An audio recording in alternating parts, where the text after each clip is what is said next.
Assalamualaikum warahmatullahi wabarakatuh. Saya Inggit Kusuma Dewi, NIM 21110501171 dari kelas Perbankan Syariah 2 akan menjelaskan mengenai musyarakah atau syirkah. Yang pertama yaitu pengertian syirkah. Musyarakah atau sering disebut dengan syarikah atau syirkah berasal dari fi'il madhi. Syirkah dari segi etimologi berarti al-ikhtilat, mempunyai arti campur atau percampuran. Maksud dari percampuran di sini adalah seseorang mencampurkan hartanya dengan harta orang lain sehingga antara bagian yang satu dengan bagian yang lainnya sulit untuk dibedakan lagi. Berdasarkan pengertian musyarakah di atas, dapat disimpulkan bahwa musyarakah adalah kerjasama antara dua orang atau lebih dalam suatu usaha tertentu di mana para pihak masing-masing memberikan kontribusi dana secara bersama-sama dalam keuntungan dan kerugian ditentukan oleh sesuai perjanjian yang telah disepakati. Yang kedua yaitu dasar hukum syirkah. 1. Al-Quran.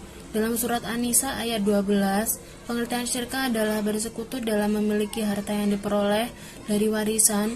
Sedangkan dalam surat Syad ayat 24, lafal al-khutha diartikan syirkah, yakni orang-orang yang mencampurkan harta mereka untuk dikelola bersama. Kedua adalah hadis. Hadis yang pertama dari Abu Hurairah, hadis yang kedua dari Abu Abdillah Al-Hakim, hadis yang ketiga dari As-Saibi Al-Mahzumi radhiyallahu anhu. Dari beberapa hadis tersebut jelas bahwa musyarakah merupakan akad yang diperbolehkan oleh syara. Bahkan dalam hadis yang ketiga dijelaskan bahwa musyarakah merupakan akad yang sudah dilaksanakan sebelum Islam datang. Ketiga adalah ijma.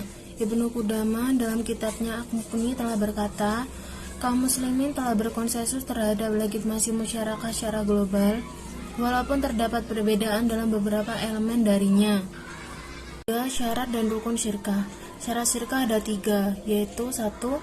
Sesuatu yang bertalian dengan semua bentuk musyarakah, baik dengan harta maupun dengan yang lainnya.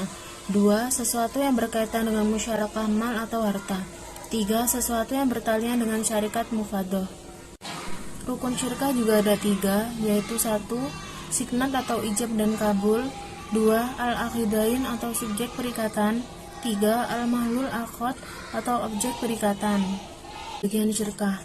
Secara garis besar, musyarakah dikategorikan menjadi 2 jenis, yakni musyarakah kepemilikan atau syirkah al-amlak dan musyarakah akad atau syirkah al-aqad. Keuntungan dalam musyarakah akan dibagi di kalangan rekanan dalam usaha berdasarkan bagian-bagian yang telah mereka tetapkan sebelumnya. Bagian keuntungan setiap pihak harus ditetapkan sesuai bagian atau persentase. Keuntungan juga wajib dibagi kepada pihak yang memperoleh modal melalui mudharabah dan kepada pemilik modal ditetapkan dengan suatu ukuran keuntungan yang sederhana, misalnya 1/2, 1/3, dan 1/4.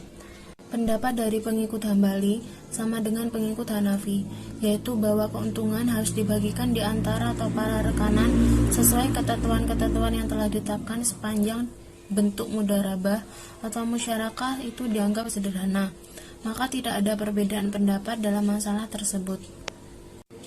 5. Implikasi akad syirkah.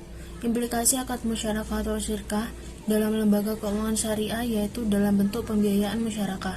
Transaksi tersebut dilandasi adanya keinginan para pihak yang bekerja sama untuk meningkatkan nilai aset yang mereka miliki secara bersama-sama. Dalam musyarakah, bank dan nasabah bertindak selalu syari atau partner yang masing-masing memberikan dana untuk usaha. Implementasi musyarakah dalam lembaga keuangan syariah dapat dijumpai pada berbagai macam pembiayaan berikut. 1. Pembiayaan proyek. 2. Modal ventura. 3. Musyarakah mutanakisah. Dan yang keempat, cukup musyarakah. 6. Berakhirnya akad syirkah. 1. Syirkah akan berakhir apabila terjadi hal-hal di mana jika salah satu pihak membatalkannya meskipun tanpa persetujuan pihak yang lainnya. 2. Salah satu pihak kehilangan kecakapan atau bertasyaruf atau keahlian mengelola harta baik karena gila atau karena alasan lainnya. 3. Salah satu pihak meninggal dunia. 4. Salah satu pihak ditaruh di bawah pengampuan. 5. Salah satu pihak jatuh bangkrut yang berakibat tidak berkuasa lagi atas harta yang menjadi saham syirkah. Dan yang terakhir, modal para anggota syirkah lenyap sebelum dibelanjakan atas nama syirkah. Itulah penjelasan saya mengenai musyarakah atau syirkah. Kurang lebihnya mohon maaf. Wassalamualaikum warahmatullahi wabarakatuh. Terima kasih.